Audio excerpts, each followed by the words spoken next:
SESI, uma iniciativa da CNI, Confederação Nacional da Indústria, apresenta...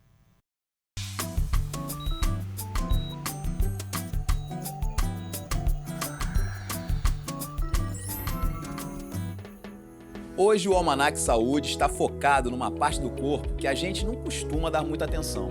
O engraçado é que esses órgãos são os principais envolvidos quando estamos em estado de alerta. Eu estou falando do sistema auditivo, os ouvidos, que nos ajudam a perceber o mundo ao redor desde que nascemos. Para entender melhor esse assunto, eu visito uma empresa onde a saúde auditiva é fundamental para a qualidade de vida dos trabalhadores. E aqui no estúdio, a gente aprende como proteger a audição no trabalho e em casa. Bem-vindos ao Almanac Saúde! No programa de hoje, vamos entender o funcionamento do sistema auditivo. Com a ajuda da especialista, vamos ver como deixar bem longe os problemas do ouvido. A gente vai conversar sobre higiene, perda auditiva, inflamações, exames periódicos. E não podemos deixar de falar sobre os equipamentos de proteção individual, ou EPIs, e de programas de conservação auditiva, que protegem a audição do trabalhador. Antes de mais nada, vamos ver como os ouvidos funcionam.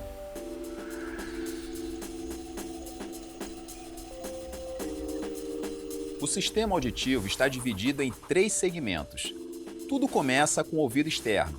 A orelha é como um funil que leva o som pelo canal auditivo. As ondas sonoras seguem por 2 a 3 centímetros, até que chegam ao tímpano, uma membrana delicada que vibra com o som.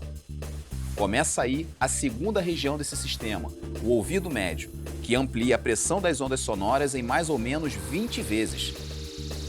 A última parte da estrutura do sistema auditivo é o ouvido interno.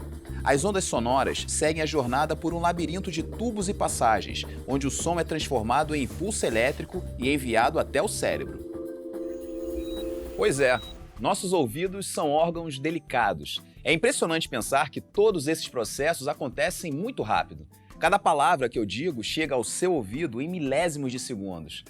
Agora vamos conversar com uma especialista no assunto, a otorrinolaringologista Larissa Macedo de Camargo. Tudo bom, Larissa? Tudo bem, como vai? Seja bem-vindo ao nosso programa. Muito viu? Obrigada, agradeço o convite, a oportunidade de poder falar sobre a saúde auditiva. Doutora, para começarmos o nosso bate-papo, a otorrinolaringologia ela não cuida só do ouvido, correto? Correto. A otorrinolaringologia é uma área extremamente extensa. Ela cuida do nariz, do ouvido, da garganta, da fala, que é a laringe. Mas todas as estruturas acima do pescoço, à exceção do sistema nervoso central, que é o cérebro, a coluna, e os olhos, sentindo-se apto, o otorrino pode fazer tratamentos dessas regiões. Então, traumas de face, o otorrino trata. As vias lacrimais também é um cuidado que os otorrinos podem fazer. Além disso, alguns tratamentos estéticos funcionais também são a cargo do otorrino. O ouvido teria outras funções além da audição, correto? Como, por exemplo, o equilíbrio, né? Justamente. Então, o sistema vestíbulo-coclear é responsável tanto pelo processamento da audição, que é a cóclea, uma das estruturas do ouvido, quanto pelo equilíbrio, pela orientação espacial. Então, se nós movimentamos os braços, movimentamos a cabeça, temos o movimento dos olhos, tudo isso é processado e essa informação é enviada do ouvido para o cérebro. Perfeito. Com relação à perda da audição, isso acontece por causa da idade que vai avançando ou haveriam outros fatores que provocariam isso? Bom, então a perda da audição é algo esperado. Acima dos 65 anos, 1/3 da população vai ter perda de audição. 75 anos, metade da população vai ter perda de audição. Assim como a gente altera a pele, assim como o cabelo vai ficando branco, a gente vai perdendo funções e a perda da audição é esperada.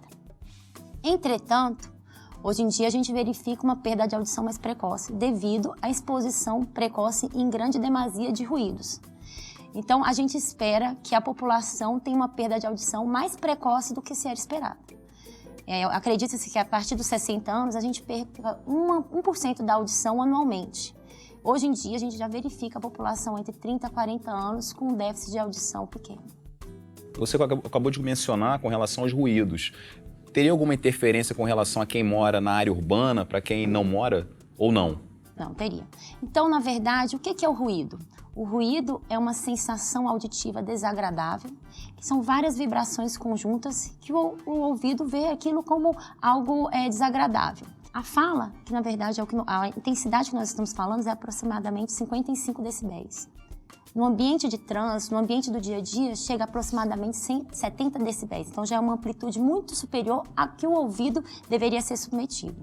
E ambientes mais rurais, essa amplitude não chega. Então você não é submetido a essa densidade de exposição a ruídos. E Larissa, com relação às empresas com ambientes ruidosos, elas têm essa preocupação em proteger o trabalhador? Existem programas para isso? Bom, existem, desde 1977, portarias e normativas que vêm para proteger o empregado e proteger o empregador. São direitos e deveres que são estabelecidos. Uma exposição prolongada a ruídos, em 10 a 15 anos é esperado que esse trabalhador já tenha sintomas. E nem o empregador quer que seja esse empregado tenha alguns sintomas relacionados à atividade. Claro. Então é um trabalho que cada vez mais vem sendo aceito, dados os benefícios para ambas partes. E quando existe uma certa resistência do trabalhador em utilizar, por exemplo, os equipamentos de proteção individual, os EPIs, como que a empresa tem que agir nesse sentido? Bom, então tem um trabalho que se faz com cartazes, com palestras, com informação. Além disso, está normatizado que deve-se, além de dar gratuitamente todos esses equipamentos, deve-se instruir como usá-lo. Doutora, eu gostaria que você falasse um pouquinho sobre o tímpano, pode ser? Claro, vamos demonstrar para ficar mais simples. O ouvido é dividido em 3 estruturas. Nós temos aqui o ouvido externo, que tem um pavilhão, o conduto, finaliza no tímpano. O tímpano é uma membrana flexível e o que ela faz? Ela é o sistema de condução para a orelha média. O que é a orelha média? É a região onde transforma essa energia sonora em energia mecânica. Tem vários ossículos que vão transformar essa informação em energia mecânica. E essa energia mecânica, na cóclea, que é uma estrutura do ouvido interno, é transformada na informação elétrica para o cérebro. Então, qual a importância do tímpano? É o tímpano que protege toda essa estrutura do meio externo. Entendi. E existiria alguma forma adequada, correta, para se limpar o ouvido? O que é o ideal? Após o banho, a ponta da toalha úmida, até onde você conseguir posicionar a ponta da toalha úmida. Então, a toalha úmida e limpa, até onde você conseguir posicionar, é até onde você deve limpar. Tendo um aumento da quantidade de cera, o que deve ser feito? Procurar um especialista. Isso é removido facilmente no consultório. É um cuidado simples que evita traumas no conduto, trauma na membrana, até procedimentos devido a esse risco de lesão. Então, é um cuidado simples que pode ser feito num consultório, se necessário, e em casa, no máximo, é a limpeza externa do conduto. Então, o cuidado é super importante, na hora de coçar o ouvido, de utilizar aquela haste flexível, correto? Justamente. Como aqui a dimensão é apenas 2,5 centímetros, então a pessoa introduz muito, faz uma laceração, um trauma de tímpano. Muitas vezes se faz necessário até procedimentos cirúrgicos para a reconstrução desse tímpano. Perfeito. Eu gostaria que você também, aproveitando isso, você falasse também sobre as inflamações no ouvido, as otites, né? Acontece muito, é muito comum, né? Justamente. Então, essa divisão que eu acabei de explicar é importante. Então, você tem acometimentos tanto na parte externa quanto na parte mais média, que seria essa região mais interna. Quando você tem um comprometimento da parte externa, se chama otite externa, que é clássica quando você vai à piscina, vai à sauna, nada no mar, de tal forma que é uma inflamação externa, muitas vezes não dá febre. O que você sente? Uma dor intensa. Tocou no pavilhão, dói. Tratamentos geralmente são tratamentos com medidas mais externas, medicações locais. Agora, grandes acometimentos se dão nessa estrutura mais interna, depois do tímpano, que é o ouvido médio, de tal forma que, como aqui está protegido pela membrana, o acometimento do ouvido médio se dá principalmente por alterações no nariz. Pessoas que têm acometimento nasais, muitas vezes, como é muito próximo do ouvido por esse tubo, inflamam essa região. É a famosa otite média aguda. Segundo o censo, quase 10 milhões de brasileiros têm algum tipo de deficiência auditiva. E esse número pode ser bem maior, hein? Já que muita gente demora a perceber os sintomas. Vamos conhecer agora uma empresa que deixa os seus funcionários bem longe dessa estatística. –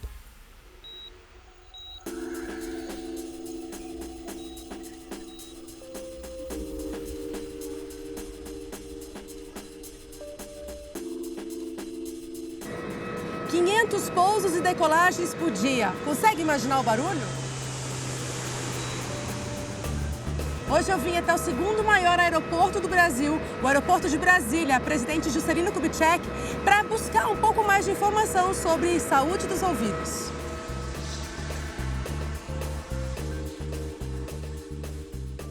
Aqui no aeroporto as equipes são separadas em terra e ar, Sim. certo? E você é um dos funcionários que transita Sim. entre a terra e o ar, né? Tô vendo que você tá com um protetor auricular, mas aqui não tá usando porque... Porque aqui eu não utilizo aqui porque aqui o nível de barulho é bem menor do que quando eu estou lá no pátio. E isso também é uma coisa ambiental, né? A poluição sonora, né? Sim, mas é muito difícil de você definir uma poluição sonora em si, porque depende muito do ambiente onde você está, como a gente pode estar aqui no próprio terminal, está em silêncio agora, quando está com muita gente, dependendo do que tem de carros, de veículos, ou até a gente tocando buzina aqui dentro, você está passando por uma poluição sonora. A gente está falando de audição, né? E aqui o aeroporto é um dos lugares que tem maior ruído, né? Lá no pátio, principalmente. Certo. É correto eu dizer que esses funcionários são obrigados a usar um protetor auditivo para trabalhar? Mariana, de certa forma, sim. Mas não é só essa a nossa função, né? A promoção dessa qualidade de vida se inicia lá atrás. Quando? No momento da contratação desse funcionário. Então, o funcionário ele entrou hoje na empresa, no dia posterior ele já passa por um momento de integração, onde nós da área de segurança do trabalho ficamos com ele ali enfatizando quais os riscos que são inerentes à atividade que ele vai desenvolver. E paralelo a isso, nesse momento, existe a entrega da ordem de serviço. Nessa ordem de serviço você tem a descrição das atividades, os riscos que essa atividade oferece a você enquanto trabalhador, né? E os equipamentos de proteção individual que você precisa utilizar. O protetor auricular, tipo concha ou tipo plug, é um deles.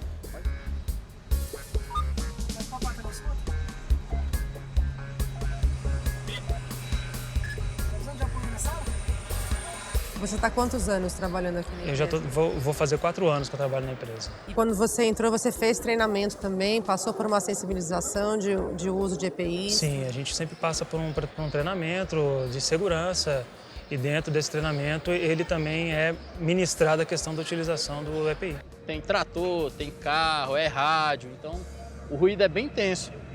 Se a pessoa não tiver o mínimo de consciência para utilizar o protetor, ele vai se prejudicar, vai acabar prejudicando talvez quem esteja próximo dele.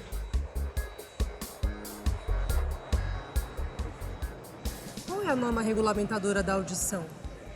A NR15 é a norma regulamentadora que vai estabelecer esses níveis de ruído por carga horária de trabalho. Então, por exemplo, um trabalhador que exerce as suas funções no lado ar durante 8 horas, ele teoricamente deve estar exposto a um nível de ruído permitido de 85 dB. Porém, existe um nível de ação. A partir de 80 dB, que é a unidade de medida de ruído, eu vou entregar para esse colaborador, para esse funcionário, o protetor auricular.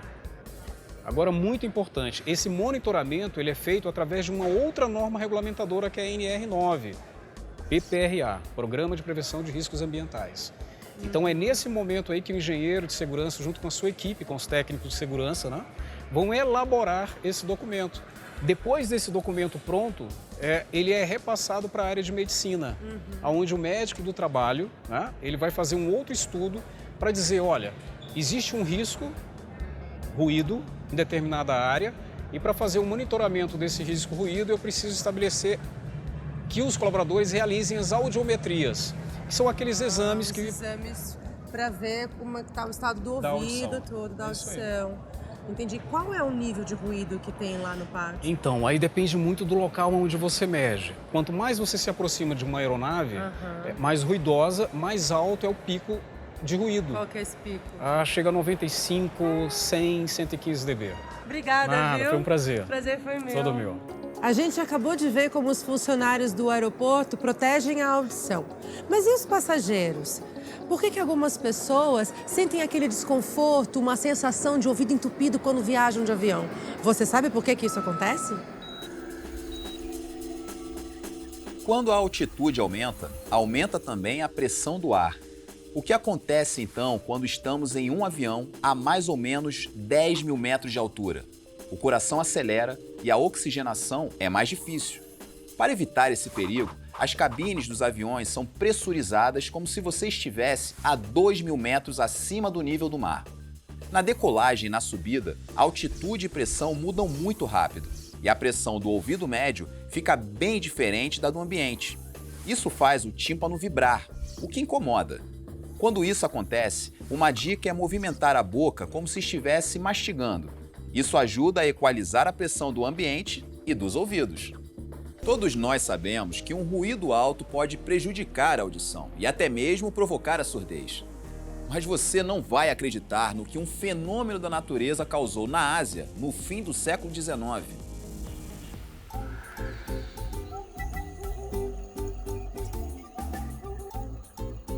O som mais alto já registrado no planeta veio da erupção do vulcão Krakatoa, na Indonésia, em 1883. O estrondo causou consequências inacreditáveis. Primeiro, o som alcançou 4.800 quilômetros. Para se ter uma ideia, se isso acontecesse em Porto Alegre, no sul do Brasil, seria ouvido até na capital da Venezuela. O barulho foi tão intenso que o tímpano de muitas pessoas estourou em um raio de 60 quilômetros do vulcão. Cientistas acham até que sons mais potentes já aconteceram em erupções ainda mais antigas, mas o primeiro registro já está de bom tamanho, ou melhor, volume. Quando se fala em ouvidos, a gente costuma pensar só na limpeza. Só que outros cuidados, principalmente dentro de ambientes de trabalho com muito ruído, devem ser levados em consideração. A doutora Larissa Macedo de Camargo está aqui de volta para responder a umas perguntas dos trabalhadores sobre a perda auditiva. Vamos à primeira pergunta, Larissa? Vamos lá. Como prevenir a perda auditiva? Então, a melhor forma, Robson, de prevenir a perda auditiva é diminuir a exposição, evitar ficar perto de ambientes ruidosos. Foi para um ambiente que tenha maior barulho, então você evite ficar perto de caixas de som. Não usar fone de ouvido e se usar por tempo limitado. Quando usar, o limite do volume é até a metade, não mais que isso. Usar por poucos períodos. O que mais que pode ser feito? Algumas medicações também são causas de perda auditiva. Você poderia citar algum desses medicamentos? Os anti-inflamatórios, os antibióticos, podem ter uma ação ototóxica, realmente de lesão neural, de tal forma que só se deve utilizar sob orientação médica, reduzindo os riscos de perda de audição. Perfeito. Vamos à segunda pergunta? Vamos lá. Vamos lá. Quais são os sintomas da perda auditiva? Bom, então os principais sintomas, os iniciais, você vê que aumenta o volume da televisão, aumenta o volume do rádio. Você conversa com a pessoa e tem que repetir o mesmo diálogo várias vezes. Você vê o isolamento da pessoa, ela tem uma introspecção. Socialmente, ela não quer mais ficar em grupo porque ela tem uma dificuldade de diálogo realmente. Então você já vê um isolamento, já é um sintoma importante da perda de audição. Não querer passar por determinadas situações, até mesmo constrangedoras em alguns momentos. Justamente, né? Em especial em ambientes que tem várias pessoas, onde realmente requer mais atenção, ele evita que realmente que esteja socializando para diminuir o risco de passar por situações de que ele não está tendo entendimento, de repetir a mesma conversa. E qual o papel da família nesse momento? Pois é. A família é um dos principais agentes de localização, realmente, na identificação desses sintomas. O que você pode fazer? No momento que conversar, chama atenção, né? Pai, espera que ele localize, para ele utilizar, além da audição, a leitura labial também, né? Não conversar com a pessoa que ela esteja de costa, chame a atenção para que ela realmente tenha atenção voltada só para aquilo. Então, você tem um papel social também de introdução, né, dessa pessoa, desse idoso que está com perda de audição. Perfeito. Vamos a outra pergunta, Larissa? Vamos lá. A perda auditiva é reversível? Bom, por se tratar da perda de nervo, o nervo não reproduz, ele não volta. Não existe essa possibilidade. Não existe. Então, o que você perdeu de audição não tem recuperação. O que pode ser feito? Se você é submetido a ruídos em grande proporção por um período longo e para de ser submetido, isso não é progressivo, foi aquele tanto. Entretanto, o que você perdeu, você não recupera. Hoje em dia, existem instrumentos que podem ser utilizados para diminuir a repercussão disso. Então, o que a gente usa? O aparelho auditivo. O aparelho auditivo, o que ele é? Ele é um amplificador do som. Então, na verdade, o que ele faz? Ele valoriza aquelas células que não foram perdidas e aumenta a potencialidade dela. O que perdeu não volta. Entendi. Vamos à nossa última pergunta? Vamos lá. É verdade que perder a audição está relacionado a problemas psicológicos? Tem relação? Bom, então, na verdade, a perda de audição tem como consequência alterações psicológicas. Então, tudo isso que a gente discorreu a respeito do isolamento, da introspecção, de diminuir a socialização, é uma causa importante de depressão, é uma causa importante de ansiedade. Então, na verdade, tem pacientes que têm perda de audição que têm queixas até que a gente fala somáticas, né? Então, ele passa a ter taquicardia, ter ansiedade por se lidar com situações onde ele sabe que ele pode passar algum constrangimento. Então, na verdade, o principal resultado disso é a introspecção, a diminuição da socialização e a depressão. Nesse caso, tem essa relação psicológica. Com certeza. Perfeito. Doutora, muito obrigado por sua participação aqui no nosso programa. Eu que fico agradecida pela participação. Você sabia que alguns alimentos podem ajudar na prevenção da perda auditiva? E que outros podem até prejudicar a saúde dos ouvidos? O Almanac Saúde vai mostrar para você.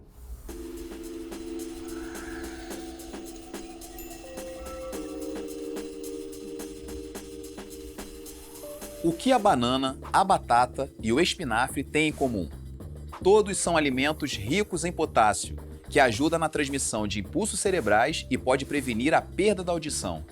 Outros amigos da saúde auditiva são os peixes, principalmente para as mulheres. Se alguns alimentos ajudam, outros precisam ser evitados. Açúcar, carboidratos e principalmente a cafeína em excesso fazem mal não só aos ouvidos, mas para a saúde em geral. Lembrando que o bom senso é sempre útil. Se você gosta de um cafezinho, não precisa ser radical. Pode consumir moderadamente, a não ser que o seu médico faça outra recomendação. Muito bacana aprender mais como preservar a nossa audição, não é? É verdade, Mariana. A gente precisa escutar mais as necessidades dos próprios ouvidos. Então, vamos seguir em frente, sempre atentos à nossa saúde auditiva, hein? Eu te encontro no próximo Almanac Saúde. Até lá!